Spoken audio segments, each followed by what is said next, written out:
तो जो podcast series start किया विद टॉपर्स, तो हमारा पहला गेस्ट मेरा दोस्त और मेरा बैचमेट और हमारे बैच का टॉपर 2021 बैच का जशन जिंदल है, और जिसने नीट में 677 स्कोर किया था। और हम आज जानेंगे उसकी स्टोरी, कैसे उसने नीट में अपनी प्रोग्रेस की बिहाइंड कितनी मेहनत की और कैसे कैसे रहा उसका जर्नी के टाइम।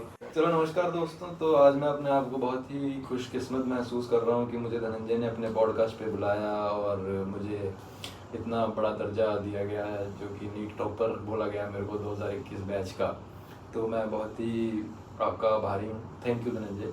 Thank you. तो अब हम तो जैसे ये बताओ कि कहाँ से अपनी स्कूलिंग की और उसके बाद क्या क्या मतलब आपकी जर्नी थी स्कूल टाइम पे 10th से पहले की। मेरी स्कूलिंग जो है वो बठिंडा की रही है। यूकेजी से लेके 10वीं या 12वीं कक्षा तक मैं बठिंडा में पढ़ा हूँ। बठिंडा के सेंट जेवियर स्कूल में मैंने अपनी 10वीं कक्षा पास की। उसके बाद फिर 11वीं 12वीं में मेरी डमी एडमिशन थी, तो कोचिंग मेरी ट्यूशन्स पे थी। तो ये मेरी स्कूलिंग रही है। और कुछ जानना चाहेंगे? और मतलब स्कूल के टाइम पे मतलब किस टाइप के मतलब किड थे आप, मतलब ज़्यादा प्लेफुल स्कूल टाइम मतलब पे ज़्यादा मैं शांत रहते थे, किस टाइप के थे? स्कूल टाइम पे नहीं, शांत तो मैं नहीं कहूँगा। स्कूल टाइम पे मैं पढ़ाई भी कर लेता था और खेलता भी था। पढ़ाई में ज़्यादा पेपरों के नज़दीक आके करता था। अच्छा। लेकिन खेलने में दिलचस्पी रही है मेरे को शुरू से ही, तो काफ़ी खेलता रहा हूँ मैं। मुझे मेरे जो फादर हैं उन्होंने काफ़ी जल्दी जो है क्रिकेट में इन्वॉल्व किया उन्होंने। तो 4th क्लास से मैं खेलता आ रहा हूँ क्रिकेट। और स्कूल में हमारे क्रिकेट इतनी नहीं थी, तो स्कूल में मैं हैंडबॉल खेलता था। तो हमारे जो स्पोर्ट्स टीचर थे वो हैंडबॉल सिखाते थे स्कूल में। तो वही है कि 3री 4थी कक्षा से मैंने खेलना शुरू कर दिया था और ज़्यादातर मेरा दिन का जो समय था वो खेलने में ही जाता था। पढ़ाई जो थी वो जो मेरी माता है वो मुझे डांट देती थी कभी कभी कि तू पढ़ाई नहीं कर रहा है या अच्छा। जैसे भी है, तो वही मुझे खींच के पढ़ाती थी, फिर मैं पढ़ता था। और आपके मम्मी पापा क्या करते हैं? मेरे मम्मी पापा डॉक्टर हैं दोनों।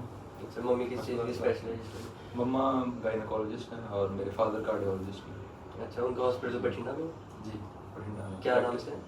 जिंदल हार्ट इंस्टीट्यूट अच्छा, Jindal and heart. Infertility centre. Okay. और फिर जब 10th में आया तो उसके बाद कैसे सोचा कि भाई +1 में मेडिकल ही लेनी, नॉन मेडिकल नहीं लेनी? तो ये कुछ ऐसा रहा है कि मैंने कभी सोचा नहीं था। मतलब मुझे मेरे पेरेंट्स डॉक्टर्स थे, तो मुझे लगता था कि मुझे इस लाइन में हो सकता है कि जाना पड़े।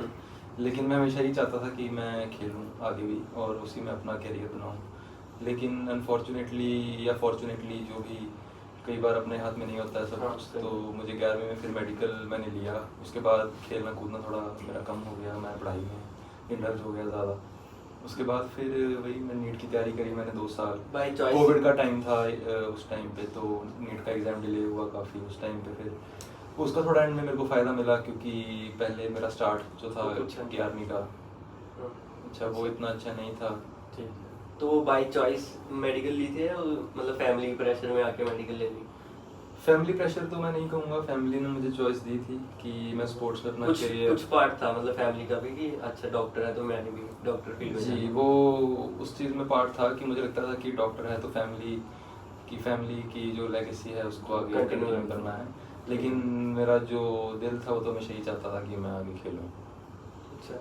तो जैसे 10th खत्म हो गई, बोर्ड्स खत्म हो गए, तो उसके बाद जब 11th में आए तुम, तो उसके बाद मतलब क्या सोचा कि कौन सी इंस्टीट्यूशन लें? क्योंकि जैसे हेलिक्स है, एलन है चंडीगढ़ में, कोटा में भी है, बच्चे लोकल ट्यूशन बठिंडा में से लेते हैं, तो किस बेसिस पे चॉइस बना कि अच्छा यहाँ पे जाऊँगा तो मेरा बेनिफिट होगा, तो या फिर घर के कारण ही है, वो बताओ जरा।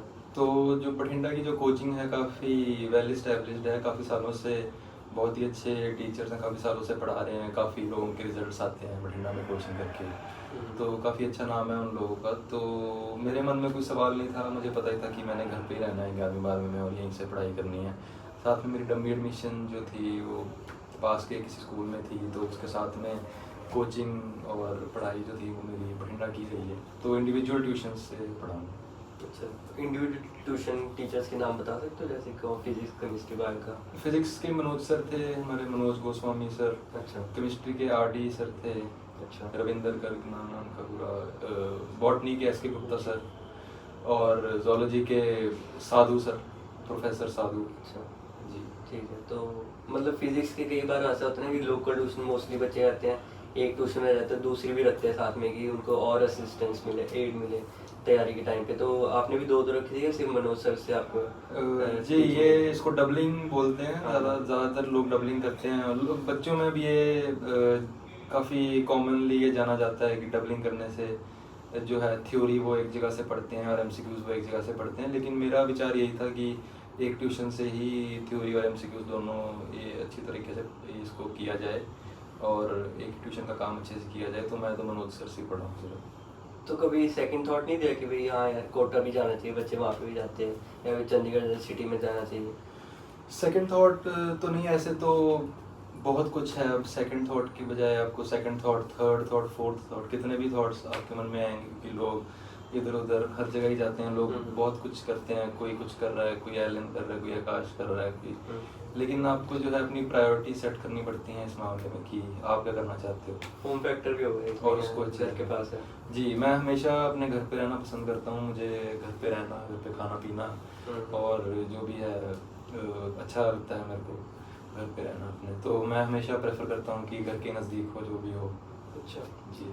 तो जैसे +1 में एडमिशन तो ले ली तुमने कि भाई हाँ अच्छा नीट की तैयारी करनी है, जोश में होते हैं बच्चे, तो उसके बाद मतलब रिसोर्सेज वगैरह क्या चूज़ किए भी? एकदम से पढ़ाई के मोड में आ गए थे कि थोड़े टाइम आप रिलैक्स थे तो सोचा कि भाई बाद में शुरू करता हूँ?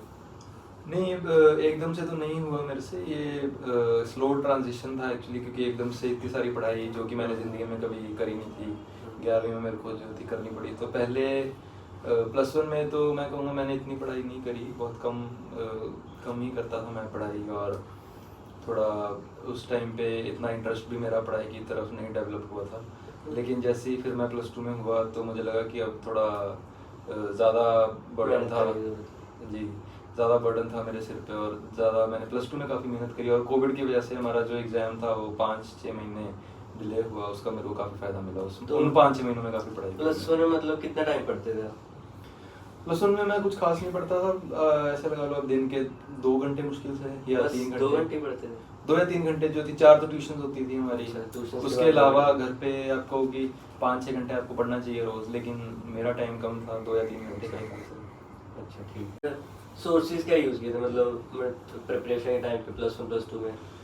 +1 +2 के लिए सोर्सेज, एक तो जो भी टीचर पढ़ाते थे उनके नोट्स पढ़ते थे हम लोग और साथ में किताब पढ़ते थे। केमिस्ट्री की जो थी MTG फिंगर टिप्स पढ़ते थे, फिजिक्स की DC पांडे पढ़ते थे और बायो की तो NCERT ही पढ़ते थे। NCERT के अलावा MCQ सॉल्व करने के लिए काफ़ी सारी किताबें आती थी तो उनसे MCQs करते थे। लेकिन पढ़ाई जो थी वो ज़्यादा NCERT ओरिएंटेड और उसी से रिलेटेड होती थी। अच्छा तो कभी ऐसा नहीं लगा कि यार टीचर्स के नोट्स इतने ज़्यादा मतलब रिलेट नहीं कर पा रहा हूँ मैं क्वेश्चंस, जो क्वेश्चन बैंक सॉल्व कर रहा हूँ, तो मुझे सिर्फ बुक्स ही पढ़नी चाहिए, या फिर बुक्स से ज़्यादा बेनिफिट नहीं हो रहा, टीचर्स के नोट ज़्यादा यूज़फुल है मेरे लिए? जी, ऐसा लगता था। जो था NCERT को हम स्टैंडर्ड मानते थे कि NCERT जो है ये स्टैंडर्ड है, इसमें जो दिया हुआ है वो आना ही चाहिए आपको। उसके अलावा आप नोट्स पढ़ रहे हो या बुक पढ़ रहे हो या एक्स्ट्रा मटेरियल जो भी पढ़ रहे हो वो आपका NCERT से अगर रिलेटेड है तो उसको मैं ज़रूरी समझता था। अगर वो नहीं है रिलेटेड तो फिर मैं उसको कई बार छोड़ देता था, क्योंकि फिर ज़्यादा अपने आप को ओवर बर्डन करने से अच्छा है कि आप एक ही दिशा में ओरिएंट होकर चलो। तो फिर नोट्स भी हमारे अच्छे होते थे, NCERT ओरिएंटेड होते थे। कुछ चीज़ें उसमें एक्स्ट्रा दी होती थी तो हम उनको पढ़ लेते थे। बाकी अगर कोई डाउट आता था तो हम पूछ लेते थे सर से। जैसे जैसे तूने कहा कि भाई मैं +1 में पढ़ा नहीं इतना, तो 12th में मतलब जो एक्सटेंडेड टाइम हमें मिला था हमारे बैच को, तो उसमें कितने आवर्स का मतलब एक ट्रांजिशन होता है, मतलब पहले 2-3 घंटा और फिर कितना आवर्स बढ़ा दिए थे कि मतलब इतना स्कोर अचीव करने के लिए? 12th में तो देखो आवर्स का तो कोई हिसाब ही नहीं था। जो भी टाइम मिलता था तो काम में लगे रहते थे, जूझे पड़े होते थे हम काम में। तो आवर्स का नहीं इतना हिसाब रहा 12th में। काफ़ी ज़्यादा लगा लो आप 5-6 घंटे तो कम से कम दिन के लगाते ही था मैं 12th में अपनी ट्यूशन्स के अलावा। अच्छा और कभी कभार इससे ज़्यादा भी लगा देता था। ठीक है। तो जब तक मेरा काम पूरा नहीं होता था मैं लगा रहता था। तो मतलब ये टाइम भी आता है ना, जैसे मेरे साथ भी हुआ, मतलब हमारे बैचमेट सबके साथ ही होती है कि प्रिपरेशन के टाइम पे ऐसा टाइम भी आता है कि मोटिवेशन चाहिए होती है यार, बहुत लो फील कर रहे होते हैं, नंबर जो होते हैं स्टक कर जाते हैं एक पॉइंट पे, या टेस्ट में जो नंबर्स इंक्रीज नहीं करते, तो उस टाइम भी मोटिवेशन की ज़रूरत पड़ती है। तो फिर उस टाइम पे क्या किया? मोटिवेशन की ज़रूरत तो पड़ती है, लेकिन जब आप कहो कि आपको आगे रास्ता ना दिखे या सिर्फ अंधेरा दिखे तो आप क्या कर सकते हो? तो आपको कुछ ना कुछ तो करना पड़ेगा ही। आप हाथ थाम के आप बैठ तो सकते नहीं हो, कुछ ना कुछ तो आप करोगे, काम तो करोगे ही, ताकि आप सोचते हो कि कोई पॉसिबिलिटी हो कि ये हो जाए, अगर ना हो तो कोई बात नहीं, लेकिन अपना बेस्ट तो आप हर सिनेरियो में आपको देना चाहिए। तो यही था कि जब भी लो फील करते थे तो वैसे तो अगर आप जो हमारे टीचर्स पढ़ाते थे तो उनकी गाइडेंस में हम पढ़ते थे, तो हमें लगता था कि ठीक है कि उनके टेस्ट वगैरह में नंबर आ रहे हैं तो तैयारी ठीक चल रही है, तो उससे हमें आइडिया लगता रहता था। तो उनमें अगर परफॉर्मेंस अच्छी आती थी तो आप ठीक फील करते हो, लेकिन कभी कभार जैसे आपने कहा कि परफॉर्मेंस उतनी अच्छी नहीं आती तो आप लो भी फील कर सकते हो। तो उन दिनों पे ये ज़रूरी है कि आप अपनी गलतियों को देखो कि आपने कहाँ कहाँ पे गलती करी है, उसको सुधारो और उसको दोबारा मत करो, क्योंकि जो आपके हाथ में है वो यही है कि आप अपनी गलती सुधार सकते हो, सारा कुछ तो आप बदल नहीं सकते। और मैं ये पूछना जैसे कि कई कई बच्चे होते हैं जो प्रिपरेशन टाइम पे रिलेशनशिप में आ रहे थे भाई, थोड़ा उस डिस्ट्रैक्शन उस तरफ हो जाती है, तो मतलब तुम्हारे साथ हुआ था कि भाई तुम भी डिस्ट्रैक्ट हो गए थे लड़कियों के चक्कर में भी, हाँ यार मैं फिर उसके वजह से टाइम वेस्ट हुआ क्या, मन नहीं बस उस पर ध्यान नहीं था इतना?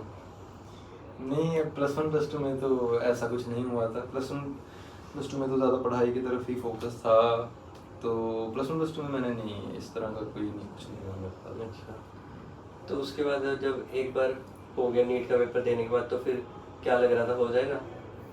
नीट का पेपर मेरा अच्छा हुआ था, मैंने कॉन्फिडेंट था मैं कि मेरे अच्छे नंबर आएंगे, और जितने नंबर मैंने घर पे आके अपने कैलकुलेट किए उतने एग्जैक्ट ही मेरे नंबर थे नीट में। अच्छा, ठीक। तो मेरे को एग्जैक्टली पता था कि मैंने क्या सही किया है क्या गलत किया है, आंसर की मैंने मैच कर ली थी अपनी उसके साथ, तो पता था मेरे को, मैं कोई क्वेश्चन छोड़ के नहीं आया था जिसका मेरे को आइडिया नहीं था, तो मैंने उसका भी मार्क कर दिया कि चलो 25% चांस है, लेकिन अगर 4 नंबर बढ़ते हैं या 5 नंबर बढ़ते हैं तो उसका ज़्यादा फ़ायदा है, 1 नंबर कम होता है, उससे बेटर है कि 4 नंबर बढ़ने की पॉसिबिलिटी जो थी मेरे को दिख रही थी। अच्छा, तो यही था, मैंने 9 क्वेश्चन छोड़े थे, 171 क्वेश्चन मैंने किए थे। अच्छा। 9 क्वेश्चन मेरे मतलब 9 क्वेश्चन मेरे गलत हुए थे, 171 क्वेश्चन मेरे ठीक हुए थे।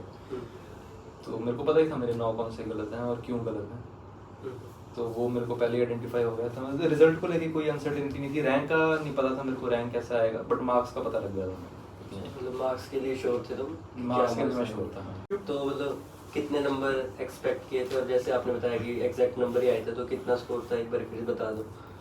एक्सपेक्टेशन जो थी वो पेपर से पहले आप अगर आप मेरे से पूछें कि मैं क्या एक्सपेक्ट कर रहा था कि मेरे कितने नंबर आएंगे, तो मैं सोच रहा था कि मेरे अराउंड 650 आ सकते हैं, क्योंकि उस टाइम पे मैं पुराने सालों के जब पेपर करता था तो मेरे लगभग इसी के अराउंड नंबर आते थे, लेकिन मेरे उससे अच्छे नंबर आए काफ़ी, मेरे 675 नंबर आए, जो कि मैंने भी उम्मीद नहीं करी थी जिस चीज़ की। अच्छा, 675 स्कोर किया तो जी, और भी बढ़िया बात है। बहुत बढ़िया, मैं तो खुद बड़ा खुश था, क्योंकि मेरे से ना तो मेरे टीचर्स ने और ना मैंने खुद ने ये उम्मीद करी थी। अच्छा, उम्मीद कि नहीं थी इतना आ नहीं, जाएगा? मेरे को इतनी उम्मीद नहीं थी। अगर आप सोचेंगे जब मैं कोई नया नया आया कोचिंग में 11वीं 12वीं में आया, तो मेरे को नहीं लगता था कि मैं ये कर पाऊंगा, अच्छा। क्योंकि मैंने कभी इतनी पढ़ाई ज़िंदगी में करी नहीं थी, ना मैंने कभी सोचा था कि मैंने डॉक्टर बनना है, लेकिन एकदम से इतना सारा कुछ आया, तो फिर कोविड का फ़ायदा हुआ, चलो पढ़ाई करी एंड में खींचा काम, फिर अच्छे नंबर आए, तो अच्छा एक्सपीरियंस था।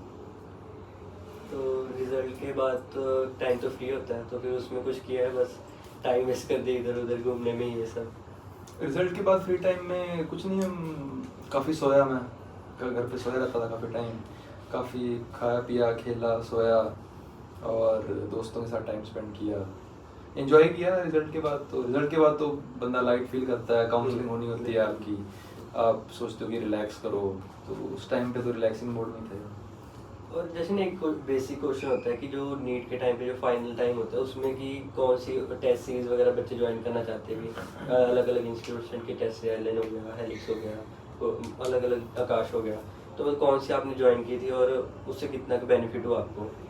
मैंने कोई टेस्ट सीरीज़ नहीं करी थी 2 साल में, सिर्फ नीट के पहले आकाश ने एक टेस्ट सीरीज़ निकाली थी जो नीट के जस्ट पहले आई थी, उसमें इनके 10 क्वेश्चन पेपर्स थे, जो कि मेरे को बहुत ही अच्छे लगे क्वेश्चन पेपर्स, काफ़ी एनसीईआरटी ओरिएंटेड और काफ़ी मतलब एग्जाम्स के रेलेवेंट थे क्वेश्चन पेपर्स, तो मैंने वो वाले करे थे। सिर्फ लास्ट में किए थे मैंने आकाश के अराउंड 6-7 पेपर किए थे, फुल सिलेबस एग्जाम थे। अच्छा, और रेगुलरली मार्क्स मॉनिटर करते रहता हूँ, तो मतलब इतने मार्क्स आ रहे, मतलब क्या मेरा स्कोर पहले आ रहा था और नीट में क्या आ सकता है?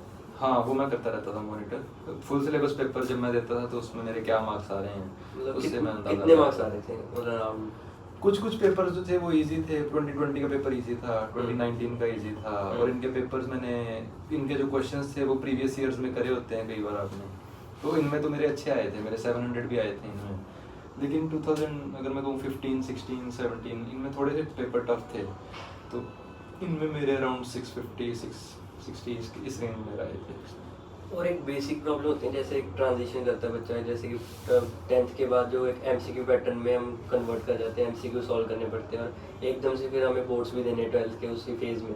तो फिर उसके लिए मतलब क्या अलग माइंडसेट से तैयारी की, और मतलब क्या सोर्स यूज़ किया भी अच्छा, मतलब डमी एडमिशन होने के बावजूद मतलब कुछ ना कुछ तो पढ़ना पड़ता ही होगा भी। अच्छा हमने ये सोर्स इकट्ठे करके अभी ये 2 महीने तो इसमें कोर्स के लिए कैसे तैयारी करनी है?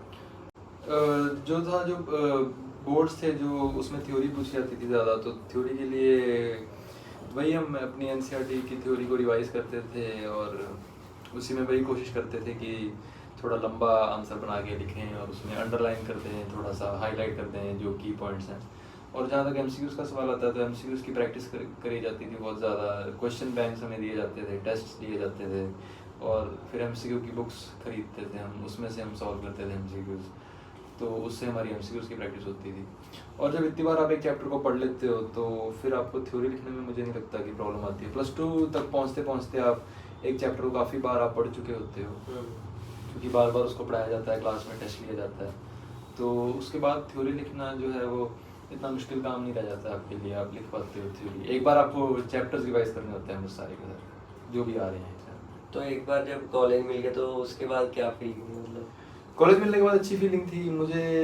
उम्मीद थी कि थोड़ा रैंक, मैं सोच रहा था पहले कि थोड़ा और ऊपर आए, कि मुझे एक्सपेक्टेड नहीं था कि 675 पे 1182 रैंक आएगा, मुझे था कि थोड़ा ऊपर भी रैंक आ सकता है। तो मैं सोच रहा था कि दिल्ली या चंडीगढ़ में अगर मुझे कॉलेज मिले तो मैं वहीं जाता पहले, लेकिन वो नहीं मिला। तो उसके बाद मुझे चलो फिर मेरी प्रायोरिटी चेंज हुई, मुझे लगा कि घर के पास डीएमसी मिल रहा है, अच्छा बहुत ही अच्छा हॉस्पिटल है, अच्छा कॉलेज है, बहुत ही अच्छा नाम है, तो फिर मैंने डीएमसी चूज़ किया। उसके बाद अच्छा लगा मुझे। तो ओवरऑल जो जर्नी थी उसमें मतलब फ्रेंड्स और फैमिली का क्या क्या रोल है, अलग अलग मतलब फ्रेंड्स का क्या रोल था, फैमिली ने कितना सपोर्ट, क्या रोल रहता उनका? तो 11वीं 12वीं की जो जर्नी थी उसमें फ्रेंड्स मेरे स्कूल के 2-3 फ्रेंड्स थे, उन्हीं के साथ मैं ट्यूशन जाता था, उन्हीं के साथ पढ़ता था, डिस्कस करता था, और डाउट्स वगैरह हम आपस में जो थे डिस्कस करते थे। उनका काफ़ी सपोर्टिव रोल रहा है, जब भी कोई प्रॉब्लम आए तो उनसे बात करते थे हम, तो काफ़ी उससे मदद रहती थी हमें फ्रेंड्स की। और फैमिली काफ़ी सपोर्टिव रोल रहा है, फैमिली ने हमेशा जब भी कोई दिक्कत आए तो नीड्स पूरी करी हैं उन्होंने, कभी कोई फुल सपोर्ट रहा है उनकी तरफ से। तो ये था हमारा पहला पॉडकास्ट विद जशन, और होप कि आपको पॉडकास्ट अच्छा लगा, और ऐसी पॉडकास्ट और चाहिए तो प्लीज़ चैनल को सब्सक्राइब कर देना, लाइक कर देना और कमेंट भी कर देना, और फिर मिलते हैं आपको अगले पॉडकास्ट में। बाय।